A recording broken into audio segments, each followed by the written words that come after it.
ఆంధ్రప్రదేశ్లో ఉన్న దాదాపు 45,000 పాఠశాలల్లో ప్రభుత్వం ఈ రోజు ఒక కొత్త కార్యక్రమాన్ని నిర్వహించింది. ఎన్నడూ లేని విధంగా ప్రభుత్వ పాఠశాలల్లో ఇలాంటి కార్యక్రమం నిర్వహించడం సర్వత్రా ప్రశంసలు అందుకుంటోంది. అసలు ఏంటి ఆ కార్యక్రమం? దాని ప్రధాన ఉద్దేశం ఏంటి? Mega event, mega meeting. చరిత్రలో ఎన్నడూ లేని విధంగా ఏపీ సర్కార్ కొత్త కార్యక్రమానికి శ్రీకారం చుట్టింది.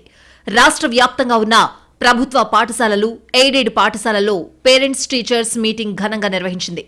ప్రభుత్వ పాఠశాలల్లో టీచర్లను, తల్లిదండ్రులను ఒకచోటికి చేర్చి స్థానిక ప్రజాప్రతినిధుల సమక్షంలో మెగా పేరెంట్స్ టీచర్స్ మీట్ నిర్వహించడం విశేషం. ఈ కార్యక్రమంలో ముఖ్యమంత్రి చంద్రబాబుతో పాటు డిప్యూటీ సీఎం పవన్ కళ్యాణ్, మంత్రులు అందరూ పాల్గొన్నారు.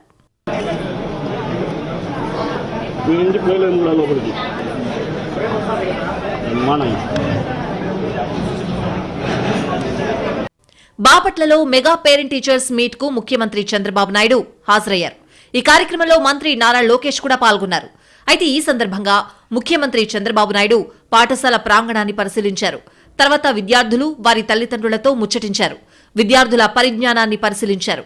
విద్యార్థులు అత్యున్నత స్థాయికి ఎదిగేలా చదువులు చెప్పాలంటూ టీచర్లను చంద్రబాబు కోరారు. ఆస్తుంది, వ్యాపారం ఉంటుంది, ఇలాంటి ఉద్యోగం ఉంటుంది, కానీ పిల్లలే మీ ఆస్తి. వాళ్ళు పెద్దయి బాగా ప్రయోజకులైతే మిమ్మల్ని సరిగా చూసుకోవడమే కాకుండా వాళ్ళ జీవితాలు బాగుపడతాయి. వాళ్ళ కోసం మీరు కష్టపడుతున్నారు. విద్యార్థులు మత్తుకు బానిస కావద్దని చంద్రబాబు కోరారు. రాష్ట్రంలో గతంలో విచ్చలవిడిగా గంజాయి లభిస్తూ ఉండేదన్న ఆయన గంజాయిపై ఉక్కుపాదం మోపామని తెలిపారు. మన రాష్ట్రంలో దురదృష్టం మీరు చూస్తే గంజాయి వచ్చింది. గంజాయిని చూస్తే ఇండ్ల కాడ బండించే పరిస్థితి వస్తారు కొంతమంది దుర్మార్గులు.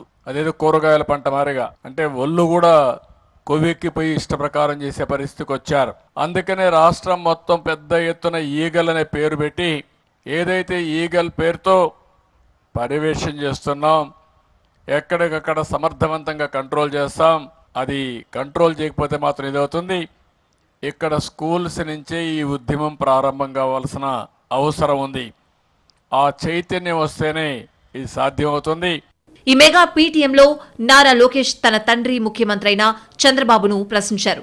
తమ స్కూల్లో జరిగిన పేరెంట్ టీచర్ మీట్ కు ఎప్పుడూ హాజరు కాలేదని అన్నారు. దీంతో అక్కడ అందరూ నవ్వుకున్నారు. మన మెగా పేరెంట్ టీచర్ మీటింగ్ చూస్తే నాకు చిన్నప్పుడు నా స్కూల్ గుర్తొస్తుంది. అప్పుడు కూడా మాకు ఇట్లా పేరెంట్ టీచర్ మీటింగ్లు ఉండేది. మా అమ్మ వచ్చేది. అప్పటికే గౌరవ ముఖ్యమంత్రి గారు రాష్ట్రానికి టీచర్, అందుకే ఆయన ఎప్పుడు రాలేదు. బహుశా ఇది మొదటిసారి అనుకుంటా గౌరవ ముఖ్యమంత్రి గారు పేరెంట్ టీచర్ మీటింగ్ వస్తాం. మరోవైపు పేరెంట్స్ టీచర్స్ మీట్ లో భాగంగా కడప మున్సిపల్ హై స్కూల్లో జరిగిన సమావేశంలో డిప్యూటీ సీఎం పవన్ కళ్యాణ్ పాల్గొన్నారు. విద్యార్థులతో పవన్ ముచ్చటించారు. వారి సమస్యలను అడిగి తెలుసుకున్నారు. అంతకుముందు విద్యార్థులు రూపొందించిన ప్రాజెక్టులను పరిశీలించారు. రాయలసీమకు పునర్వైభవం రావాలని పవన్ ఆకాంక్షించారు. ఒకప్పుడు రాయలసీమలో అత్యధికంగా లైబ్రరీలు ఉండేవని, ఎంతో మంది మహానుభావులు రాయలసీమ నుంచి వచ్చిన వారేనని పవన్ గుర్తు చేశారు.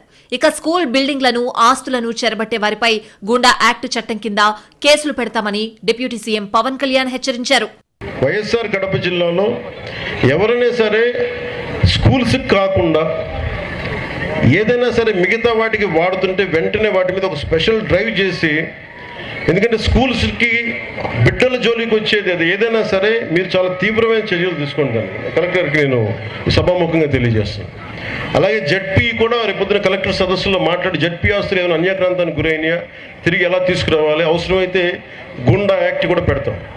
ఇక ఏపీలోని అన్ని జిల్లాల్లోనూ మెగా పీటీఎం ఘనంగా జరిగింది. పలు జిల్లాల్లో మంత్రులు, కలెక్టర్లు ఈ కార్యక్రమంలో పాల్గొన్నారు. మొత్తానికి ప్రభుత్వ పాఠశాలల్లో ఇలా మెగా పేరెంట్స్ టీచర్స్ మీటింగ్ నిర్వహించడం ఇదే తొలిసారి కావడం విశేషం.